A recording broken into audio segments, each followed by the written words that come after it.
انا عامل لك الفيديو ده علشان يكون الفيديو ده هو اقوى مرجعية ليك في حالة حصلت معاك اي مشكلة في تكييف العربية.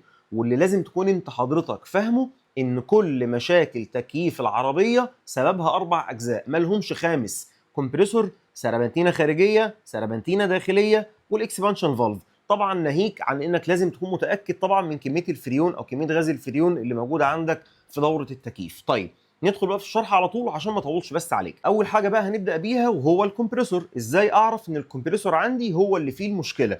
مبدئيا كده حاجتين اتنين: وانت واقف لما تلاقي التبريد ضعيف معاك، يعني مفيش هواء بارد بيطلع، زود بنزين للعربيه. وانت واقف في مكانك زي ما انت في الصلانسيه في الزحمه، زود بنزين. لو لقيت التبريد او الهواء البارد اللي بيطلع بقى افضل، البروده نفسها حسيت ان لا ده الدنيا بقت حلوه وجميله، اعرف ان الكمبريسور عندك ضعيف. ليه؟ لانك انت لما زودت عدد اللفات، الكمبريسور بالتالي ضغطه بقى افضل واشد، فالتبريد بقى افضل.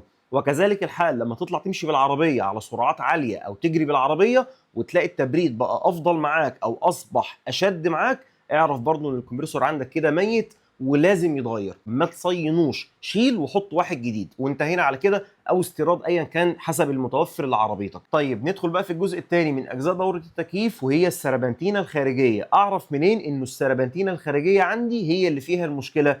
مبدئيا كده السربنتينه الخارجيه دي مكانها بيكون موجود في وش العربيه قدام الرادياتير بتاع العربيه. تعرف منين ان السربنتينه هي اللي عامله المشكله؟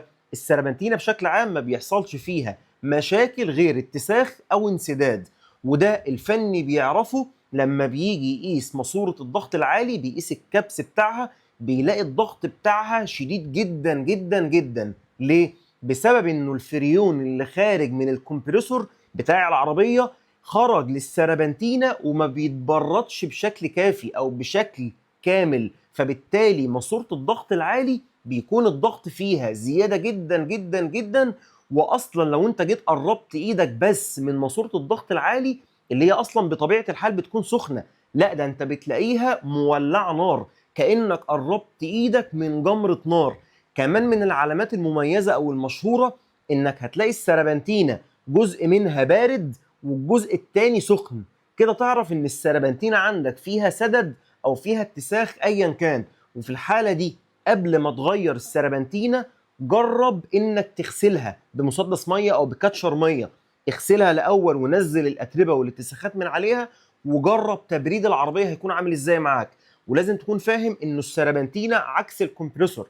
يعني السربنتينه لما بتعمل ضعف تبريد بيكون ضعف التبريد في جميع الاحوال، سواء وانت واقف، سواء وانت ماشي، سواء وانت بتجري، سواء في زحمه، ايا كان كده كده بيكون التبريد ضعيف معاك. نيجي بعد كده بقى للجزء رقم 3 من اجزاء دوره التكييف وهي الثلاجه الداخليه او السربنتينه الداخليه او الايفابوريتور ايا كان. المشكله في القطعه دي او في الجزء ده وهو وجوده ورا التابلو بتاع العربيه. يعني علشان توصل له لازم تفك التابلو بالكامل علشان تعرف تعمل فيه اي صيانه او تستبدله. وعلشان كده دايما بنأكد على أهمية تنظيف التلاجة الداخلية باستمرار.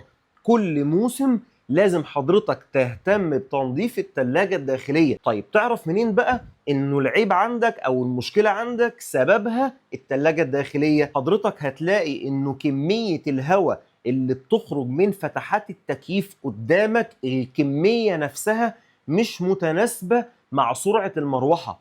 بمعنى ان انت مشغل مثلا المروحه على سرعه 3، حلو كده، فانت سامع صوتها خلاص اهي، سامع صوت المروحه او البلاور. كميه الهواء بقى اللي بتخرج لك من الفتحات دي مش متناسبه مع السرعه رقم 3 للمروحه. يعني كأن كميه الهواء اللي بتخرج دي كأن المروحه شغاله على سرعه رقم 1 او على سرعه رقم 2 مش سرعه رقم 3.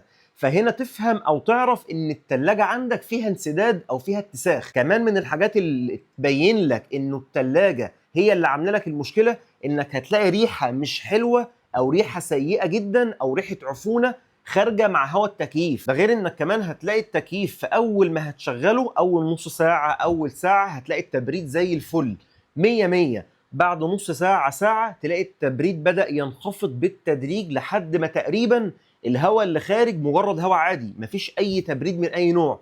ولو قفلت التكييف نص ساعه او ساعه وشغلته تاني هتلاقي التبريد رجع معاك زي الفل وبرضه رجع بالتدريج انه يقل تاني لحد ما الهواء اللي خارج من الفتحات بقى هواء عادي بدون اي تبريد. في الحاله دي قبل ما تاخد اي اجراء صيانه، لان زي ما قلت لك علشان تعمل اي صيانه في الثلاجه هتفك التابلو كله هيخرج من مكانه. في الحاله دي اعمل اجراء تنظيف للثلاجه، وانا ان شاء الله قريب هعمل لكم فيديو ازاي ننظف الثلاجه الداخليه دي وانت بنفسك اللي هتعملها، لا هتروح لفني ولا هتروح لورشه ولا اي حاجه، انت بنفسك اللي هتنظف الثلاجه الداخليه وهتشعر بفرق بص 197 درجه، ان قبل التنظيف شيء وبعد التنظيف شيء تاني خالص. اخر واهم جزء معانا وهو الاكسبانشن فالف، وده الجزء اللي انا بسميه دايما الجزء المهمل اللي محدش اصلا بيفكر فيه، رغم انه الاكسبانشن فالف ده هو روح دوره التكييف في العربيه.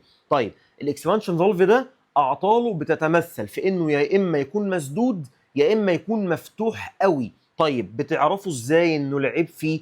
لما الفني بيجي يعمل قياس للكبس او قياس للكبس لخط الضغط المنخفض في دوره التكييف، بيلاقي الخط بتاع الضغط المنخفض ده ضغطه او كبسه زياده جدا، زياده عن الطبيعي. ليه؟ لانه بسبب انه الاكسبانشن فالف مفتوح بزياده قوي، فبيدخل كميه كبيره جدا من الفريون للثلاجه، وده السبب اللي بيخلي خط الضغط المنخفض ضغطه او كبسه زياده جدا. كمان من اشهر الاعراض اللي تقول لك ان الاكسبانشن هو اللي عامل المشكله، هتلاقي فيه تلج على مواسير التكييف. اول ما تبدا تلاحظ وجود تلج او تكتلات شديده من التلج، اعرف ان الاكسبانشن فالف هو اللي عامل لك المشكله، او هو اللي عامل الازمه، او هو اللي عامل ضعف التبريد في العربيه. وفي الحاله دي هو ملوش اي صيانه، هو حضرتك بتشيله وتركب واحد تاني مكانه، بتلاقي التبريد رجع زي الفل معاك والتكييف اداؤه 100 100 معاك، وخلاص ما بقاش فيه تكون تلج، وخط الضغط المنخفض اصبح كبسه رجع لطبيعته تاني وزي الفل، وبس على كده. وهي دي كانت كل مشاكل دورة التكييف في اي عربية في الدنيا.